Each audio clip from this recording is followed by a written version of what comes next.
Hallelujah. सभी को जय मसीह। प्रभु का प्रार्थना कैसे करें? लुक्का 11:2-4 में, अध्याय 11:2-4 में, जब तू प्रार्थना करे तो कपटियों के समान न हो, क्योंकि लोगों के दिखाने के लिए आराधनालयों में और सड़कों के मोड़ों पर खड़े होकर प्रार्थना करना उनको अच्छा लगता है। मैं तुमसे सच कहता हूँ कि वे अपना प्रतिफल पा चुके। परंतु जब तू प्रार्थना करे तो अपनी कोठरी में जा और द्वार बंद कर के अपने पिता से जो गुप्त में है प्रार्थना कर ले। तब तेरा पिता जो गुप्त में देखता है तुझे प्रतिफल देगा। प्रार्थना करते समय अन्य जातियों के समान बक बक न करो, क्योंकि वो समझते हैं कि उनके बहुत बोलने से उनकी सुनी जाएगी। इसीलिए तुम उनके समान न बनो, क्योंकि तुम्हारा पिता तुम्हारे मांगने से पहले ही जानता है कि तुम्हारी क्या क्या आवश्यकताएं हैं। अतः तुम इस रीति से प्रार्थना किया करो, हे हमारे पिता, तू स्वर्ग में है, तेरा नाम पवित्र माना जाए, तेरा राज्य आए, तेरी इच्छा जैसी स्वर्ग में पूरी होती है वैसे पृथ्वी पर भी हो। हमारी दिन भर की रोटी आज हमें दें, और जिस प्रकार हमने अपने अपार धियों को क्षमा किया है वैसे ही तू भी हमारे आराधनाओं को क्षमा कर, और हमें परीक्षा में न ला परंतु बुराई से बचा, क्योंकि राज्य और पराक्रम और महिमा सदा तेरे ही हैं। आमीन। इसीलिए यदि तुम मनुष्य की आराधना क्षमा करोगे तो तुम्हारा स्वर्गीय पिता भी तुम्हें क्षमा करेगा, और यदि तुम मनुष्यों के आराधना क्षमा ना करोगे तो तुम्हारा पिता भी तुम्हें आराधना क्षमा ना करेगा। उपवास। जब तुम उपवास करो तो कपटियों के समान तुम्हारे मुंह पर उदासी न छाई रहे, क्योंकि वे अपने मुंह बनाए रखते हैं ताकि लोग उन्हें उपवासी जाने। मैं तुमसे सच कहता हूं कि वे अपना प्रतिफल पा चुके। परंतु जब तू उपवास करे तो अपने सिर पर तेल मल और मुंह धो, ताकि लोग नहीं परंतु तेरा पिता जो गुप्त में है तुझे उपवासी जाने। इस दशा में तेरा पिता जो गुप्त में देखता है तुझे प्रतिफल देगा। स्वर्गीय धन। लुक्का 12:33-34। अपने लिए पृथ्वी पर धन इकट्ठा न करें, जहां कीड़ा और कोई बिगाड़ता है और जहां चोर सेध लगाते हैं और चुराते हैं, परंतु अपने लिए स्वर्ग में धन इकट्ठा करो, जहां ना तो कीड़ा और ना कोई बिगाड़ते हैं, और जहाँ चोर ना सेध लगाते हैं और ना चुराते हैं, क्योंकि जहाँ तेरा धन है वहाँ तेरा भी मन लगेगा। शरीर की ज्योति, लुक्का 11:34-36। शरीर का दिया आँख है, इसीलिए यदि तेरी आँख निर्मल हो तो तेरा सारा शरीर भी उजियाला होगा। परंतु यदि तेरा आँख बुरी हो तो तेरा सारा शरीर भी अंधियारा होगा। इस कारण वह उजियाला जो तुझ में है यदि अंधकार का हो तो वह अंधकार कैसा बड़ा होगा। परमेश्वर और धन, लुक्का 16:13, अध्याय 12:22-31। कोई मनुष्य दो स्वामियों की सेवा नहीं कर सकता, क्योंकि वह एक से बैर और दूसरे से प्रेम रखेगा, या एक से मिला रहेगा और दूसरे को तुझ जाएगा। तुम परमेश्वर और धन दोनों की सेवा नहीं कर सकते। इसीलिए मैं तुमसे कहता हूं कि अपने प्राण के लिए यह चिंता न करना कि हम क्या खाएंगे और क्या पिएंगे, और न अपने शरीर के लिए कि क्या पहनेंगे। क्या प्राण भोजन से और शरीर वस्त्र से बढ़कर नहीं?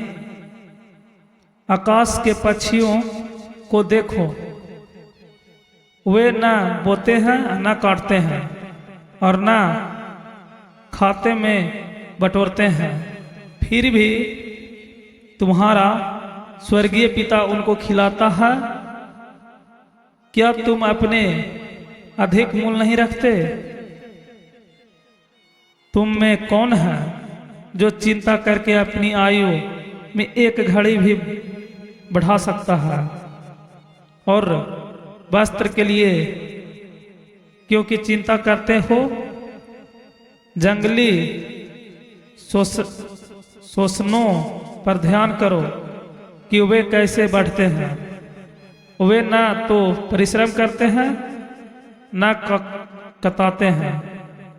तो भी मैं तुमसे कहता हूं कि सुलेमान भी अपने सारे वैभव में उनमें से किसी के समान वस्त्र पहने हुए न था।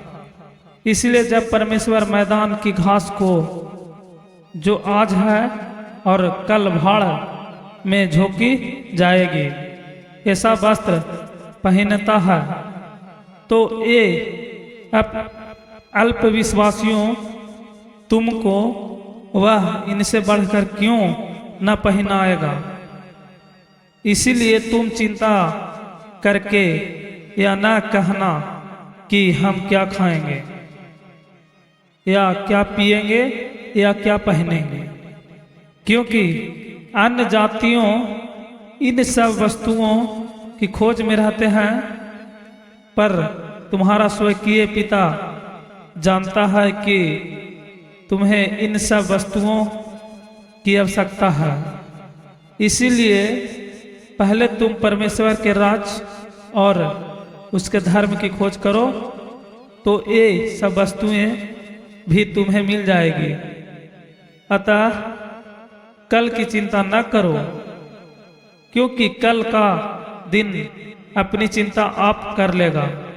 आज के लिए आज ही दुख बहुत है। दूसरों पर दोष न लगाना।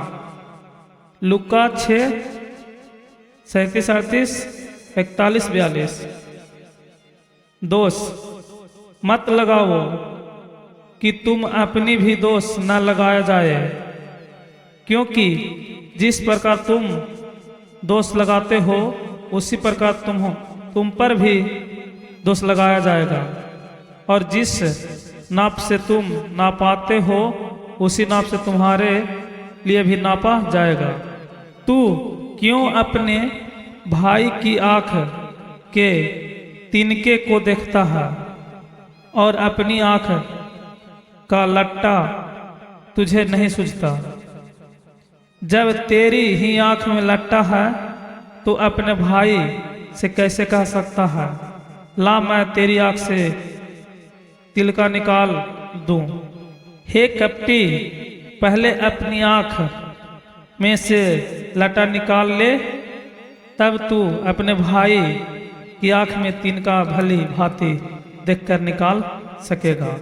पवित्र वस्तु कुत्तों को न दो और अपने मोती सूअरों के आगे मत डालो, ऐसा न हो कि वे उन्हें पांवों तले रौंदे और पलटकर तुमको फाड़ डाले। मांगो तो पाओगे। लुक्का 11:9-13। मांगो तो तुम्हें दिया जाएगा, ढूंढो तो तुम पाओगे, खटखटाओगे तो तुम्हारे लिए खोला जाएगा। क्योंकि जो कोई मांगता है उसे मिलता है, और जो ढूंढता है वह पाता है, और जो खटखटाता है उसके लिए खोला जाएगा। तुम में से ऐसा कौन मनुष्य है कि यदि उसका पुत्र उससे रोटी मांगे तो वह उसे पत्थर दे, या मछली मांगे तो उसे सांप दे? अतः जब तुम बुरे होकर अपने बच्चों को अच्छी वस्तुएं देना चाहते हो तो तुम्हारा स्वर्गीय पिता अपने मंगवाने वाले को अच्छी वस्तुएं क्यों न देगा? इस कारण जो कुछ तुम चाहते हो कि मनुष्य तुम्हारे साथ करे, तुम भी उनके साथ वैसा ही क्यों? क्योंकि व्यवस्था और भविष्यवक्ताओं की शिक्षा यही है। सकरा और चौड़ा मार्ग, लुक्का 13:24। सकेत फाटक से प्रवेश करो, क्योंकि चौड़ा है वह फाटक और सरल है वह मार्ग जो विनाश को पहुंचाता है, और बहुत से हैं जो उसे प्रवेश करते हैं। क्योंकि संकेत है वह फाटक और कठिन है वह मार्ग जो जीवित को पहुंचाता है, और थोड़े है जो उसे पाते हैं। जैसा पेड़ वैसा फल, अध्याय 6:43-44। झूठे भविष्यवक्ताओं से सावधान रहो, जो भेड़ों के भेष में तुम्हारे पास आते हैं, परंतु अंतर में वे फाड़ने वाले भेड़िए हैं। उनके फलों से तुम उन्हें पहचान लोगे। क्या लोग झाड़ियों से अंगूर या उटकटारों से अंजीर तोड़ते हैं? इसी प्रकार हर एक अच्छा पेड़ अच्छा फल लाता है, और निकम्मा पेड़ बुरा फल लाता है, और अच्छा पेड़ बुरा फल नहीं ला सकता, और निकम्मा पेड़ अच्छा फल नहीं ला सकता। जो पेड़ अच्छा फल नहीं लाता वह काटा और आग में डाला जाता है। इसी प्रकार उनके फलों से तुम उन्हें पहचान लोगे। जो मुझसे हे प्रभु कहता है, उनमें से हर एक स्वर्ग के राज्य में प्रवेश न करेगा, परंतु वही जो मेरे स्वर्गीय पिता की इच्छा पर चलता है। उस दिन बहुत से लोग मुझसे कहेंगे, हे प्रभु, क्या हम न तेरे नाम से भविष्यवाणी नहीं की, और तेरे नाम से दुष्ट आत्माओं को नहीं निकाला, और तेरे नाम से बहुत से आश्चर्य कर्म नहीं किए, तब मैं उनसे खुलकर कह दूंगा, मैंने तुमको कभी नहीं जाना। हे कुकर्म करने वाले, मेरे पास से चले जाओ। जय मसीह, हालेलुया।